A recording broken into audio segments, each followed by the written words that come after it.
Hi, I'm Stefan, the BMW DIY guy. Do you want to radically improve the audio in your BMW? I'll show you how.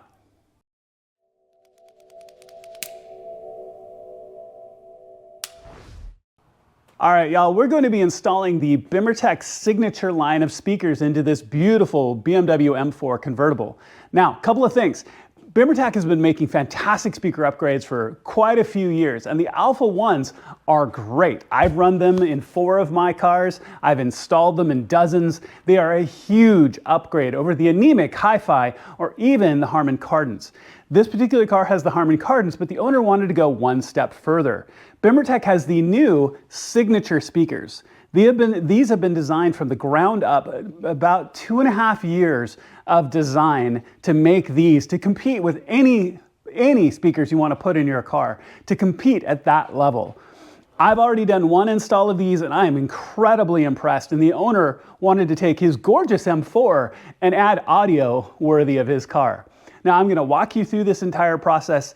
It's not hard as long as you take it really, really simply and have the right tools. But especially with an M4 convertible, I wanted to walk you through the back panels because they're a little bit more involved than a few other different cars. But we're going to start on the driver's side door. So let's jump in, let's get started. All right, y'all, so here we are looking at the driver's side door. And every BMW tends to be a little bit different. So what we've got in this case is we have a plastic cover here behind your door pull. So I'm going to get my plastic trim kit out. I'll show you what that looks like to get this cover off. So we're going to pull that screw. There's a screw here underneath that we have to pull out as well. And then that's it for screws in the door. Normally there's 2 screws here in the lower section. Here in the G83 there isn't. So let me get my plastic trim kit. We're going to pull off this cover right here. All right, so the cover itself pops out really, really easily. As you can see, it's already in my hand. So what I found easiest is using the narrow point here of my plastic trim tool was to get under this lead edge right here and then just guide it up along this edge, and it popped right out. I was going to show it halfway out and it popped right off. Okay, so with that out, now here you can see the T20 that's back behind it, this right here, and that's the first one we're going to take out. All right, y'all, so after you take that T20 out, the only other T20 you're looking at here is back in the pocket, back in the corner of your lower pocket, right in here. And that's the only screws that hang your door card on. Now, and then we're gonna work our way around the perimeter. I'll show you that. We're gonna use a plastic trim tool here on the corner, but go ahead and take that T20 out and we're gonna start working on this corner. All right, so guys, one quick addition. So you're gonna hear me mention 2 screws in the door card. There's actually 3. Even the BMW TIS shows 2 screws in the positions I indicated to you. This actually has 3. So that's why I've got this up angle on the door card. If you look under the door pull, there's a little triangular cover right here with another T25 screw right there. So you have to make sure to get all 3 of the screws under the door pull, or excuse me, under the door pull, under the door grip, and then here in the corner of the pocket. Get all 3 of those to get your door card off. All right, y'all, so if you've never taken your door cards off before, they can be really stiff. Now, I really like this tool because it slopes upwards, has narrow fingers to begin with, and you get in at the corner, and then you can drive this in, which starts to drive a gap in the door panel. Then you can use another tool as well, one of the stronger ones. You can get in to get a little bit of extra as well. Now, I've already loosened and popped this corner, and I'll show you what the rivets look like, because the modern G cars use 2 different kinds of door panel connectors. They either use the older style plastic posts, which I'll show you, or these round rubber grommets that actually go onto metal posts that are on the doors. And it really depends on what model you're using, what car it is. I've seen same year BMWs, G series, use the metal posts, or use the plastic posts, whatever. Okay, but once you get this in, these are going to be, and if you've never had your door card off before, they're going to be really stiff, okay? And you want to pry up evenly, because what you don't want to do is damage your door card or crease your door card in any way.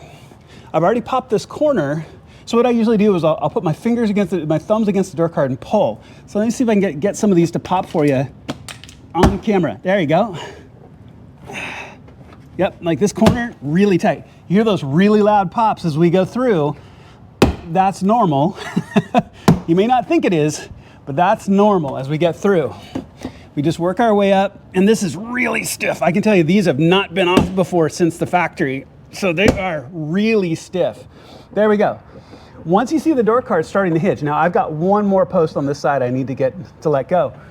But once your door card starts to hinge, it's only held here across the top. There's a row of straight clips here across the top that we're gonna pull from the speaker edge, this front edge, and pull away, and it'll go pop, pop, pop, pop, pop, pop down this line, and you lift it up off the pin. I know that's a lot of description. When you get to this point, don't just pull away from your door. There's all kinds of cables, your Bowden cable, your electronics, and everything is plugged into your door. So when you pop this, just get it free by about an inch. Lift it up off your post, and then you can kind of lay the door card back, and you can see all your connections, okay? So let me try this corner here really quick. We work our way up, because there should be one more right here. Yep, I'm gonna have to use a tool on that side to get that post out. Then I'll show you about lifting the door card off. All right, so as you can tell, the door card is off. I've also undone this lower plug right here to give myself a little bit more cable room to be able to lay the door card in my lap right at the moment. The Bowden cable, which is what undoes your door lock, is off. It comes out of the back of the door pull right here. You just lift the back section, lift it away, and it comes out of these little locking tabs as they go down the door. Now, something I want to talk about here really quickly are these white plastic door pins. It is not unusual to break maybe one or two of these, and the part number for this will be listed in the video description, so make sure to check that out. This is a new M4, and for whatever reason, like 8 of these broke. And as you can see where the base is shattered off entirely. These you cannot reuse. So I'm gonna have to replace a bunch of them in this door. I wanted to make sure to mention that. I haven't done the other door yet, so there's a good chance I'm gonna break some over there. I would recommend having some of these on hand, and you never know when you might use them. So even if you ordered 10 or 15 or 20 of these, they're not bad to have around just in case, okay? So the speaker itself is really, really simple. We'll do the tweeter here in a moment, but you'll see there's 1, 2, 3 T20 bolts, and your mid will come out. I find it easier to unplug with it in place because these plugs are really, really tight. So getting these plugs out, I'll normally start with the bottom one and get my fingernail into it and pry it out. So take out both plugs, and then 1, 2, 3 of the T20s, and then the mid will come out, and then we'll talk about the tweeter next. Taking the tweeter off is really, really simple. It's plugged in right here on this extension that comes up through the wiring harness. So you'll want to unplug right here. The yellow wire comes out of the plug, and then the assembly itself just lifts up at an angle because it kind of slides onto this triangular shape. Just like that. And then go ahead and take the foam backing off, and we're going to pick the tweeter out next. So the tweeter itself is just held in by these little plastic fingers all the way around. You can use a pick tool to just easily just get in between and just gently lift one corner of the tweeter, and it will come out. Take the new one and just snap it into place. I'll show you what that looks like with the new one in, and then we'll put the foam back on and we can slide this back into place. With the new tweeter just pressed into place, make sure it's locked in nicely. You can put the backing foam back on. You can route the cabling through the same pathway on the back of the foam. And then you can just hang it back on the door with the cable hanging out down through the bottom, because we're going to put the mid and the crossover back in place. Now for the M4, you should have 4 mids with the foam circle around the outside and 1 with bare plastic. The bare plastic is the center channel, where these ones with the foam collar around them are going to go on the doors and the rear panels. Okay, so go ahead and put the 3 T20s back into place in the same orientation as the OEM, and then we're going to talk about a good place to put the crossover and get this all plugged back together. So with the new tweeter in place, and I've just run the cable down here, and we've got the new mid in place. Now, the one big thing that's different in this setup is we're not just replacing speakers, so we're adding this crossover. So you'll see on one end, this is the OEM run in, and on the other end, it splits out to your mid and your tweeter individually. Now, when you look at the original wiring harness that you pulled off, you'll see that one of these has a green and black wire and then a white and black wire. That runs all the way up, and that's the extension that was up here for the tweeter. You don't need that anymore because the tweeter wire now is long enough to reach far down to where we're going to put the crossover. The wire from the head unit is this red and black and brown and black. So that's the wire that you're going to be plugging into the single strand on the crossover that says in. That's going to go here. Now, as far as the crossover is concerned, you want to put it in a place where it's going to be out of the way and we can test fit. It's very conveniently come with an adhesive backing that I've already put into place. And as I look at this, about here looks really, really good. And I'm doing this one-handed right at the moment, so I'll get it set in really nicely. But what I'm going to do is I'm going to set this into place right here, and then I'm going to test fit with the door card back up into place. This should fit just fine. This is a good place to go. I'll pull the adhesive backing off. I'll set it here, and then we can route all of our cables really, really nicely. Because crossover will come up to the mid, the crossover will plug into the tweeter, and we get our cables set up really, really nice and clean. I hate rattles, so you don't want things moving around. So let me get the crossover set right here. I'm gonna pull the adhesive and set it up against the plate, and then we'll test fit the door card. So let's catch up here. So as you can tell, I've moved where the crossover is. So I had it here initially, and this is why you always want to test fit. I put it into place, and the back molding on the door card would just press right into it. And you could tell because the door card wouldn't want to come back down and touch around the outside. So I tried a little bit lower. That doesn't work as well. So this space here is actually filled up by a lot of the back side of the door card. So here underneath the speaker wasn't good because your window switch fits in there. All down through here has a bunch of the door card, but there's a huge void space right here. So if you look at the back of your door card, this is all an open space, fits in really nicely, and so more than enough room. So I got this secured. I have my wires tied up really nicely. All those connections tied up really, really well. I've stretched all the way down to this location here. And then I've taken the door card, put it back up into place, and I didn't press it because I don't want my posts in yet. But I set it up and leaned it into place, and you can tell that the post would fit really, really nicely. So that's going to be a good location for that. I've got the adhesive on, and it's stuck down really, really well, and it's only going to get stronger with that good 3M adhesive. Okay, so at this point, this door card is basically done. Make sure that your tweeter is slid all the way down along this ridge. Sometimes this bottom edge can gap out a little bit. Back it up and slide it back down so it stays on really securely. And then at that point, you can put your door card back on. I've gone ahead and unplugged it because there's this one plug here, and then this hangs on clips in the door. So all I do is put this back on and the clips on the door card. I would plug this back in. I'd bring the Bowden cable up. When you install it back in, you put in the front corner and then rock that back clip down. And then I always pull on the handle a couple of times to make sure that it works. When you put the door card on, start on this front edge. It goes on this track right here under the tweeter, down the series of clips right here. You're going to take your door pin. You're going to have it up, slide it down over the door pin. Once it hangs all really nicely and straight, you can gently hit it with your hand across this top ridge, which will lock it into place really nicely. When you go around the outside, and this is where you try not to break these white posts. It's very easy that if one of them is off center and sitting off on the metal, when you mash on it, it's going to flatten it and break it, which is going to be a bummer, especially if you just bought a bunch of new ones. So when you put this top edge in and you look down, look in between the door panel and the door and make sure that they're lined up. And you can reach in with a plastic trim tool or something and line them up a little bit better if you have to. But just make sure they're lined up, and then you can just hit with a flat hand, hit the door card all the way around and make sure that it's nice and secure in place. I know that was a lot of instructions. Let's get the door card hung. I'll show you what it looks like. All right, so that's a good place to have the crossover. I test fit again. I got this top edge put into place. Once it's hung really nicely and it's hung over your door pin here, you just smack it with your hand and then the door card will hold itself. I made sure that as I pressed the door card up, that there was only a tiny gap. So it wasn't hitting the crossover, obviously not having any issues there. And then with those white posts, like I said, you make sure that they're lined up, and then you can just hit it with your hand and walk your way around really nicely. Make sure that they're all secure. Run your fingers along these edges. Make sure that it's flush down against the metal. I hate rattles. They drive me crazy. So you want to avoid that. With all that done, and I called these T20s earlier. They're actually T25s. 1, 2, 3. Put your T25s back in, put your covers back on, and then this door is done. All right, so let's do the subs next, and they're underneath your seats here. You can see a little bit of the cover that we're going to pull here. Now, I'm going to say this probably a couple of times, so forgive me. Do not unplug your seats. Whatever you do not unplug your seats. The big huge plug here underneath. We're not taking the seats out.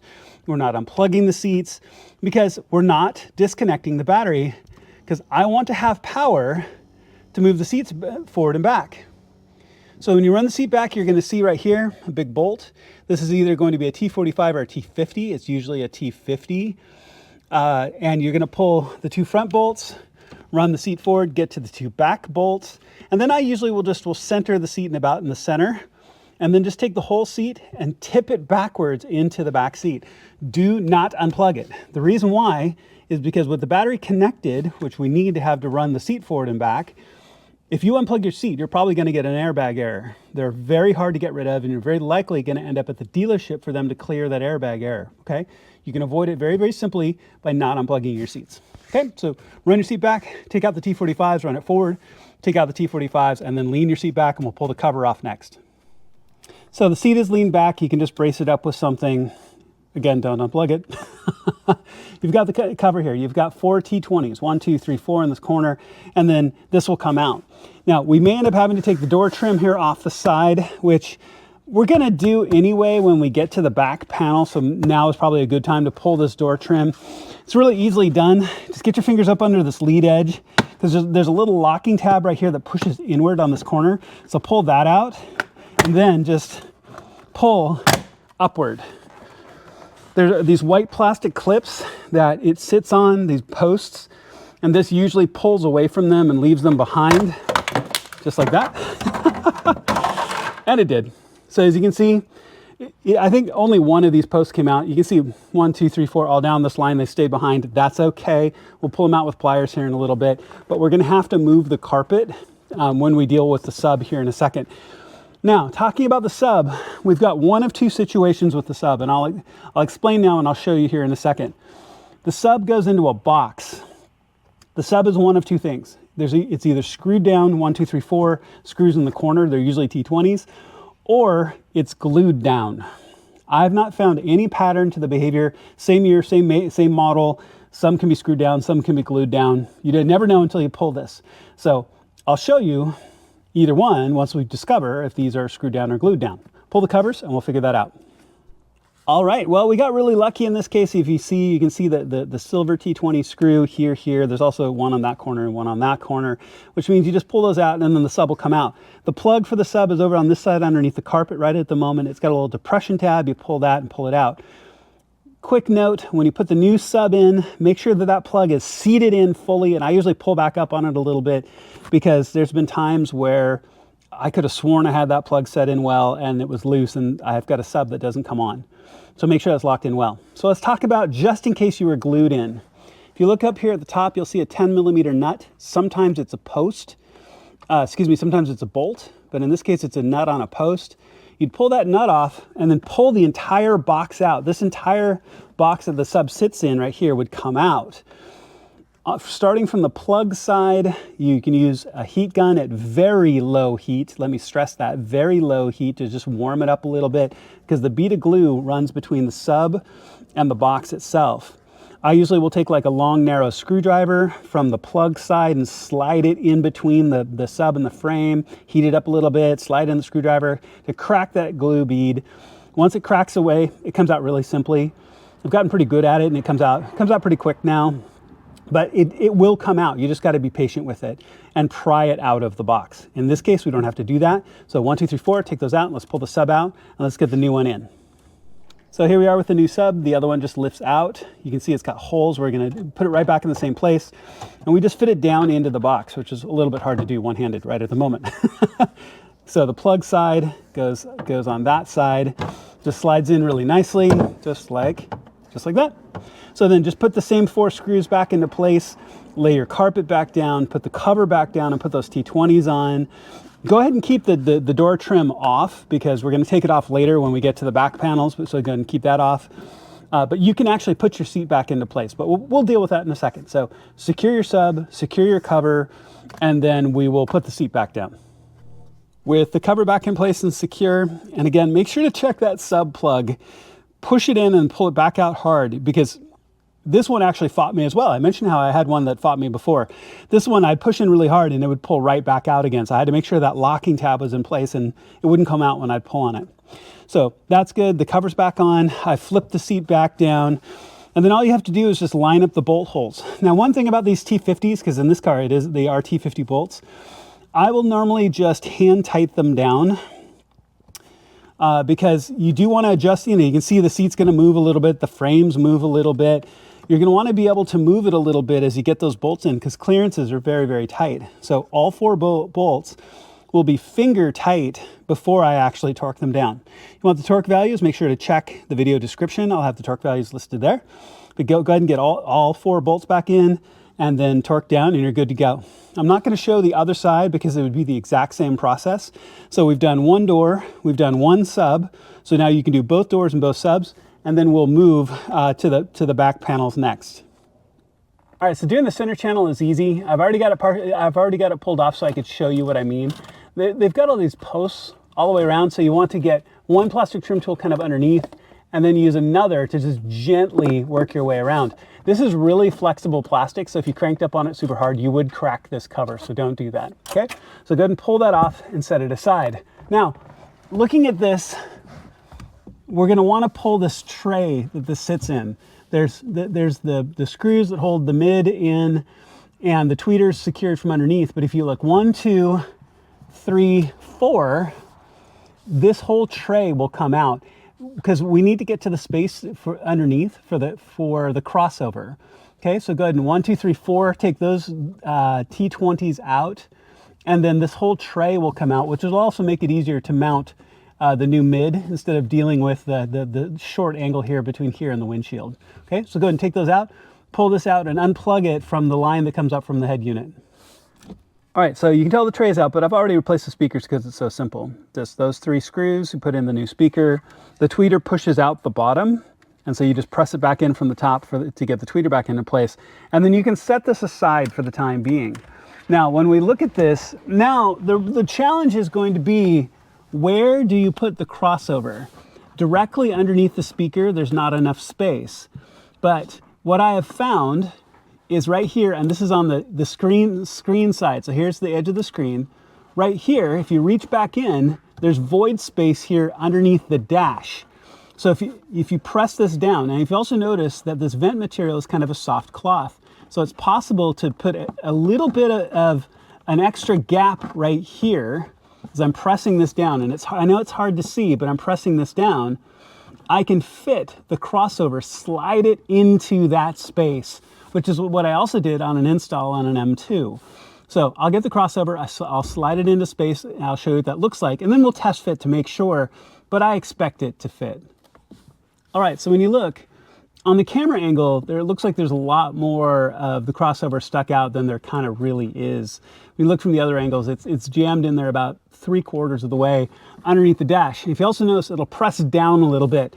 This works perfectly because the tweeter is what fits into this space and fills right in over the top between this gap. It could not fit underneath the mid. There's not enough space there. And so this is really kind of the only place it's going to go. I also made sure to plug the crossover in. This is the feed that comes up from the head unit that's plugged in to the in. And then I've got the 2 outs right here that I'm gonna plug into the mid and to the tweeter. Then just place your tray back down over the top. 1, 2, 3, 4, put those screws back in, take the cover, press the cover down into place, and this will be tied up and good to go. All right, so we're gonna need to take off these back panels to get to the speaker, both the mid and the tweeter here in the back panels. And there's a fair amount of things we're gonna need to take off. I'm gonna walk you through the whole process. The very first thing we're gonna wanna do is take off the rear seat base. If you haven't done this before, in most BMWs, you just pull. And pull on both sides. That'll release a clip, so go ahead and take the seat base off, lift it up and out, and put it in a safe place where you're not gonna scuff your interior. So I'm going to show you in a state of partially torn apart because I want to show you where we want to end up. And I'm going to talk about the complexities that we have a little bit different here with a M4 convertible. Okay, so first of all, like I mentioned, that side bolster takes a little bit extra to come off because of the airbag. So we've unplugged it, we've pulled those 2 bolts, and the side bolster comes off. We also want to come and take the side trim off. You just you unhook the little latch up here at the top edge, pop it all up. These plastic posts will usually stay behind. That's okay, we'll pull them out later. Now, I already have the panel partially off because I want to show you exactly what I did. So, when you look, there's a bunch of different places that make this a very long, hard job, harder than it needs to be. We'd have to take the headrests off. We'd have to take the mounts for the headrests off. Have to take this whole back panel off, the whole 9 yards, to get to a single bolt right there. It's partially covered, you can't really see it, but there's a single bolt right there that is holding the corner of this panel on. There's other screws and bolts we'll talk about in a second, but that's the one that takes all this additional work to get to be able to get that out, to be able to get the rest out, to get the panel off. I don't see any reason to do that if we can just simply crack the panel open enough that we can get to the speaker. We can see the mid here, we'll see the tweeter here as well. So when you look at this, you pull this plastic trim here up. Normally, BMW would recommend you take this trim off, you take this inner gasket out. You don't need to. All you need to do is just lift up right here to see this flange that has a T20 screw driven down in it. So lift this flange up, take that T20 out, use a magnetic wand to get it out. Here on the inside this hole right here, you're going to find another T20 driven in. Take that out. Then here around your seatbelt, there's plastic trim that goes around the corner. Use a plastic trim tool, pop this off, and you're going to see a T20 driven in back at about a 45-degree angle back in like this. What I did was I unscrewed it and then used my magnetic wand to pull it out. So at that point, the only thing that's holding this in place are plastic pins that look like this, because I had one fall out when I pulled it out. So at that point, you can get your fingers under this back edge, pop, pop, pop, pop, get some of those rivets to let go, work your way along the bottom edge, pull, get the rivets to go, and then very carefully just lean it outward. I'm going to lean it out just enough, because remember, it's still connected back here. What I don't want to do is screw this up or scuff the material or break that in any way. But you can see with just a little bit of extra slack here out of the seatbelt, we can see the back of the mid. So there's no reason to take all the rest of it apart. So let me get my light set back into a proper place so you can see what that looks like on the inside. When you pull it away, you can see the inside. These are the clips that go into these little metal clips right here that pop into place, much like your front door cards snap into place along here. So this is going to be a lot easier without having to take the entire back assembly apart. We can just lean this panel out to get to these speakers. All right, y'all, so let's go one step further than what I was indicating a second ago, leaning the panel out. As you can tell, the panel is off entirely with the exception of the seatbelt staying in place. I don't see a reason to mess with that. So this bolt right here, which is shielded by the plastic, you can actually get a 5mm Allen down to the top of it and slowly back that bolt out. And as it does, you can lean the bolt away from this plastic trim and get it out entirely. I used a magnetic wand to pull the bolt out, and then the entire panel will peel back. Now, as I was talking about a second ago about taking the tweeter out, this is going to enable getting the tweeter out much more easily. As you can see, there is a tremendous amount of glue. I don't think I've ever seen BMW use this much glue on a tweeter. I've been picking at it, but it's been at a hard angle, and then the collar it is in is relatively soft plastic, so you want to be really careful as you do this, so you don't want to score up the plastic. This is going to give me better ability to pick at that rubber cement glue to get it out, where I've only got it about partially now. Okay, so the mid is out. Go ahead and take the tweeter out. We're going to walk replacing them both in, and then finding a good place to put the crossover. All right, so I worked my way around. As you can tell, there's a significant amount of glue, but you will see there's a notch on one side that goes into a notch in the frame here. They didn't run glue on that side for whatever reason, so that was a good place to get my pick under and to start applying pressure as I worked my way around and broke the contact of the glue. Once it came out, and BMW had enough glue on here, you probably could have sent an M4 to space and this thing wouldn't vibrate off. So I've cleaned off, about 95% of the residue. If I need to clean off any more, I will. Go ahead and set the new tweeter in. Make sure the notch here goes into the notch point. So go ahead and secure your mid, plug all those back in, and then we're going to get the crossover set, and then the side will be done. I'm only going to do one side because the other side will be absolutely identical, and this is really kind of the last piece in the car to get done.